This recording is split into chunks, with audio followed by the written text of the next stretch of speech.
Good morning, and thank you for coming. I'm pleased to be here this morning to provide further information regarding the Ministry of Education's initiatives for the upcoming 2020-21 budget year. As we continue to implement Plan 2022, we must reflect on the plan consistently in order to ensure that we are hitting our markers. While we will continue to move forward with initiatives already in train, we must be able to seamlessly continue to implement new programs that will support our students and teachers alike. The budget allocation for the Ministry of Education for this fiscal year is $137.6 million, which represents an actual increase of $512,000. I view this as an actual increase because within our current budget, we have sharpened our pencils and reviewed our original allocation and found just about $2 million in savings that will be used to fund other programs in the upcoming year. The restructuring and redesigning of our public school system in alignment with the adaptive strategies of Plan 2022 will continue in this fiscal year, with $1.4 million allocated to ramping up the work needed to achieve this goal. Plan 2022 outlines the longer-term transformational strategies for establishing specialized schools and the need to renovate or consolidate school facilities. This requires planning, redesign, and reconfiguration of our schools. The ministry has identified the need for external help. Help that specializes in change management is needed. This year, we will be engaging the services of entities to assist with the change management that is needed to achieve these goals.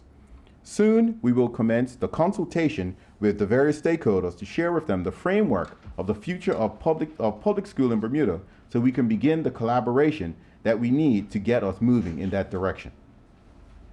Building on the success of the College Promise program introduced in September 2019, the government will continue this merit-based College Promise program for Bermudian students graduating from our public high schools with a GPA of at least 3.0. Qualifying students will continue to attend the Bermuda College tuition-free, with the $250,000 allocated to this program for the next fiscal year. This current school year, 23 students are currently attending Bermuda College tuition-free. Today's students, while they are still children attending school to grow and learn, they are exposed to different things than when me and you attended school. Our students attend school the majority of the time of no fault of their own, having experienced situations that even us as adults would avoid. Today, our dedicated teachers are at times faced with behavioral challenges that go beyond what they can handle within the classroom. While the Department of Education has introduced the MTSS program, we still find that some students require additional assistance. Those students with severe behaviors require consistent daily interventions and support, something that cannot be given in the traditional classroom setting by the traditional classroom teacher. To provide such interventions, the Department of Education will introduce 2 support centers, one for primary and one for middle and senior school students. There has been $512,000 allocated in this year's budget to establish these centers and to hire additional educational therapists, school counselors, and a social worker. This has been something our teachers and our parents have been asking for quite a while, and we are responding to the needs of our students and our system. While I have provided a snapshot of some very important initiatives that will be implemented this year, this is by no means the extent of the programs currently in place and will continue to be implemented within the ministry. I urge you to listen on March 13th as when I will deliver the Ministry of Education's budget brief in the House of Assembly. In closing, I want the public to know that our government will continue to make public education a priority. This fiscal year will see continued growth and progress in improving our public education system as we continue to implement Plan 2022.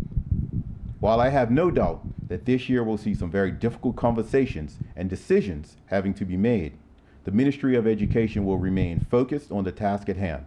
We will work diligently and not shy away from making the difficult decisions necessary to restore the public's confidence and ensure that our children have the best when it comes to the Bermuda public school system. I want to thank you for coming out to this press conference this morning.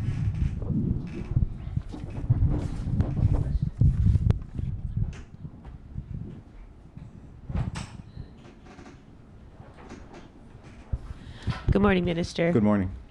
Thank you for that brief. I guess just to begin, I'm wondering if you can update us on a couple of issues Sure. outstanding.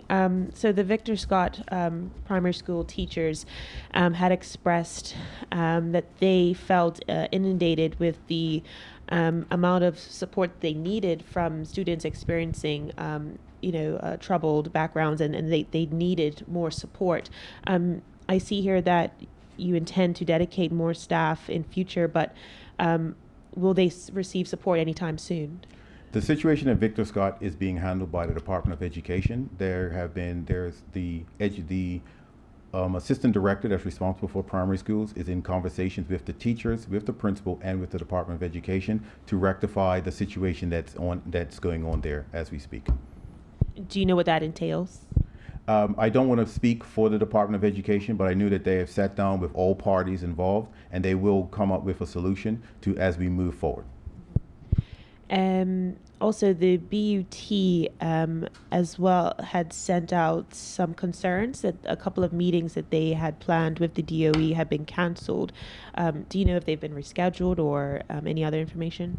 Unfortunately, when the meeting that the BUT was referring to was canceled, it was in the midst of us dealing with the Victor Scott issue. We had issues at Elliott, and we also had issues at Delwood. And unfortunately, the technical officers that would normally be at those meetings were busy dealing with those things, so we can figure out what was going on there. The meeting was rescheduled. The meeting was rescheduled the same week that it was canceled, and it took place on Tuesday. What was the situation at Elliott?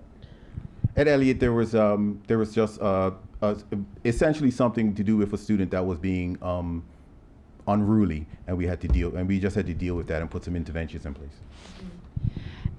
You mentioned that the Department of Education will introduce 2 support centers. Yes. For primary and middle school students.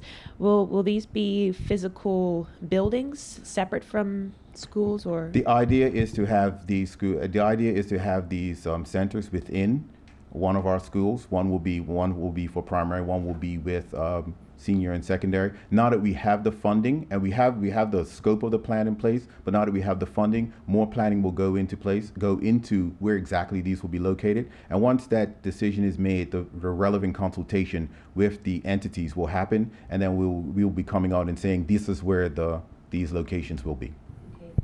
Okay. Are you aware of the number of therapists and counselors that are currently needed at the moment? That because we're moving away from doing something within all 19, for example, we have 18 primary schools, and we've recognized that we cannot have 19 therapists at these schools at all times. So it's been the idea is to have a center where if a child gets to a certain level, they can be removed from the classroom and put into these centers where they can get that intensive therapy that they do require. So we look at it as a way of being more efficient with the resources that we have. Okay, thank you. And what stage are you at with the discussions on Plan 2022? Plan 2022 has been moving forward since 2018. We are well advanced in most of the initiatives as we're moving forward with. As I said in the statement, this government has promised to phase out middle schools and move into a 2-tier system, and that is the next phase that we're going to be working on. As I said, we recognize that we're going to need some people to assist us with that, not tell us what to do, but assist on getting to where we need to get to. And we are in the process of reaching out to stakeholders, and we'll be holding meetings in the upcoming weeks so we can discuss how we can move together, how we can move forward together. Does that search for additional help include looking overseas? Yes, it does. Are you able to expand on that? Exactly what I said. When we're ready to make those announcements, and after we've talked to the relevant stakeholders on how we would like to move forward, then we'll be having more updates to the press. Is the department considering how removing troubled students from their classroom environment may actually hinder their progress and further separate them from the rest of their class? The idea, Jasmine, is to get the students back into the mainstream as quickly as possible. As I stated in the statement, we do have what's called the MTSS, which is the multi-tiered system of support. And there are stages that children go through within our classroom that they're measured. Once they get to tier 3, additional interventions have to be put in place, such as paraprofessionals, individual education plans, and those sorts of things have to be put in place. And so what we want to understand, and what I want the public to understand, that sometimes those students require more intense therapy than what we can provide within the classroom setting. So what we want to do is have centers where we can withdraw them, give them that therapy, and then put them back. We're not looking to have centers where we take them out of the classroom setting and keep them there forever. Do you know what's driving some of their behaviors? Jasmine, we could sit here all day and talk about what's driving their behaviors. We can talk about the social economical standing that some of our children and our parents have to face. We could talk about wage inequity in Bermuda, of why some of our parents who want to be there cannot be there because they're working 3 and 4 jobs. We can talk about a lot of things on why we're where we need to be. But one of the things we have to keep in mind is that these are all of our children, and all of our students need to be given the opportunity to excel.